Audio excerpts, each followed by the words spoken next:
Internet और social media फटे पड़ा दी। दोस्तों, चुनाव आयोग के खिलाफ विपक्षी दलों की लड़ाई अब सड़क पर आ गई है। बिहार के परिणाम के बाद विपक्षी दल हैरान हैं और अब कई जगह पर प्रोटेस्ट की तैयारी की जा रही है। बेंगलुरु में यूथ कांग्रेस के कार्यकर्ताओं ने प्रोटेस्ट किया, पुलिस ने डिटेन किया। तस्वीरें आप देख सकते हैं।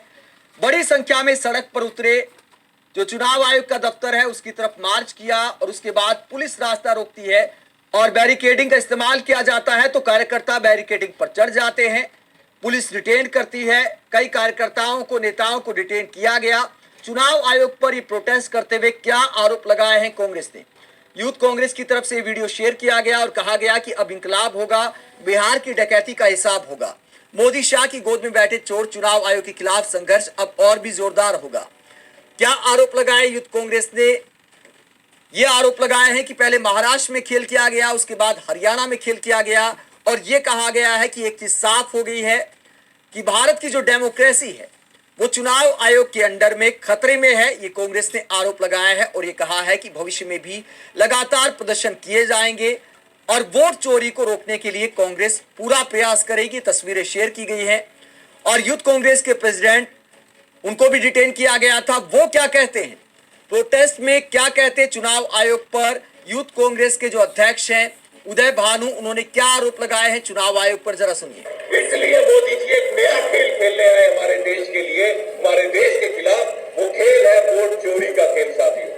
और ये खेल तब शुरू हुआ जब देश का इलेक्शन कमिश्नर जब बनाना था, उस प्रक्रिया में देश के चीफ जस्टिस को हटाया गया।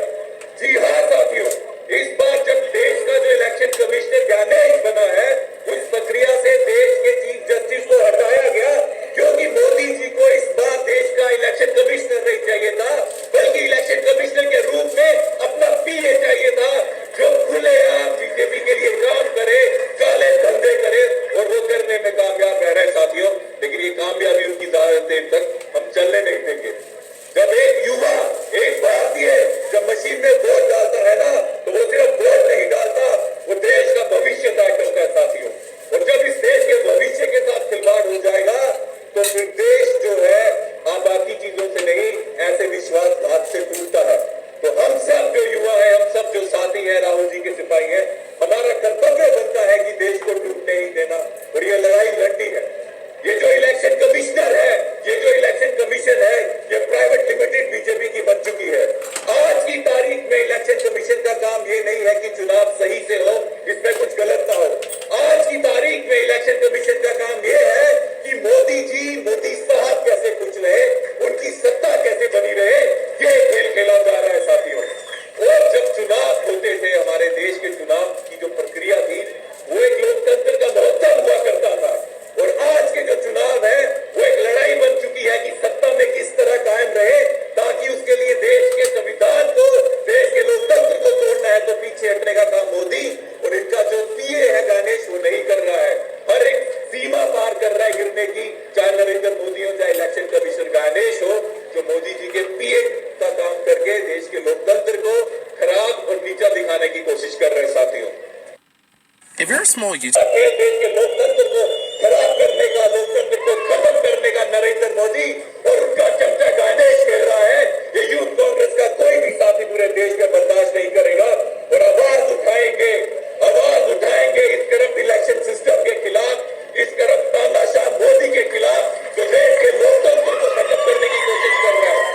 और इस आवाज को जब शुरू करेंगे, मेहनत करेंगे और ये जंग जीतेंगे, ताकि देश का संविधान, देश का वो संविधान जो देश के नेताओं के बलिदान से बना, चाहे वो नेहरू जी हो, गांधी जी हो, सुभाष चंद्र बोस हो, भगत सिंह जी की कुर्बानी हो, वो संविधान को जाया नहीं जाने देंगे साथियों।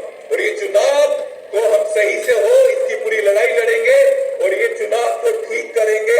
गणेश की अगर ठिकाने आए, ये भी यात्रा निश्चित करेंगे। वो नरेंद्र मोदी का पीए ना बन के देश की सेवा करे, इलेक्शन कमीशन को सीधा करे, इसका भी पूरा ध्यान रखेंगे साथियों।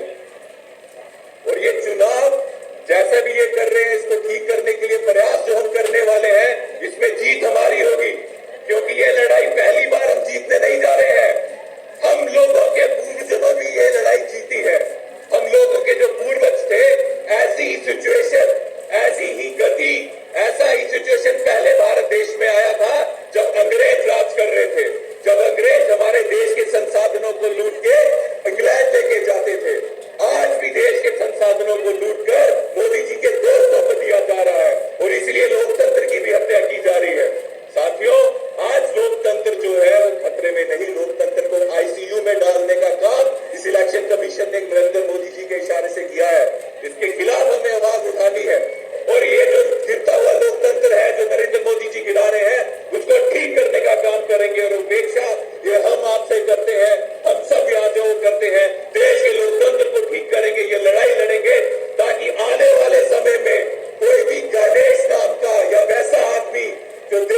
तो कांग्रेस के कार्यकर्ता दावा करते हैं कि जो ज्ञानेश कुमार है मुख्य चुनाव आयुक्त, वो पीएम मोदी के लिए काम कर रहे हैं।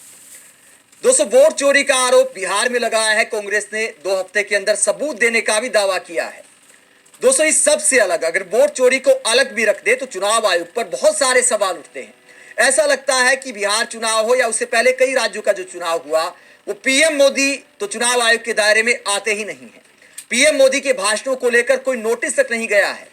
जेपी नड्डा के नाम लोकसभा चुनाव में एक लव लेटर जरूर लिखा था चुनाव आयोग ने कि अपने स्टार प्रचारक को समझाइए। उसमें भी पीएम मोदी का नाम नहीं लिया था। यह कहा था कि आपके जो सबसे बड़े स्टार प्रचारक हैं उनको समझाइए कि इस तरह की भाषा का इस्तेमाल ना करें।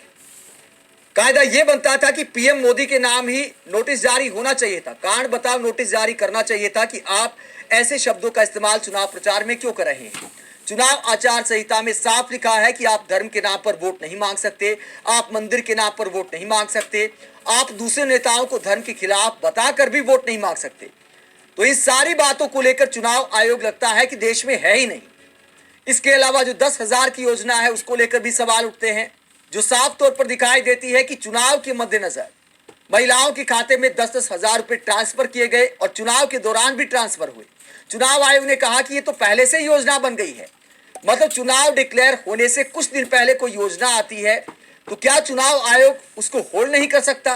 क्या पहले ऐसा कभी हुआ नहीं है? तो सरेआम बिहार में जो खेल किया गया वो चुनाव आयोग पर गंभीर सवाल उठाता है। मैं कहता हूं वोट चोरी से अलग बहुत सारे सवाल हैं। इस सारे फैक्ट को देखते हुए अगर मुख्य चुनाव आयुक्त ज्ञानेश कुमार प्रेस कॉन्फ्रेंस में कहते हैं कि हम तो एम्पायर हैं, हम तो निष्पक्ष हैं, तो ये बात मजाक से ज्यादा कुछ नहीं दिखाई देती। आप चुनाव आयोग के खिलाफ कांग्रेस के और विपक्षी दलों के इन आरोप को लेकर क्या सोचते हैं? कमेंट बॉक्स में अपनी राय जरूर दें।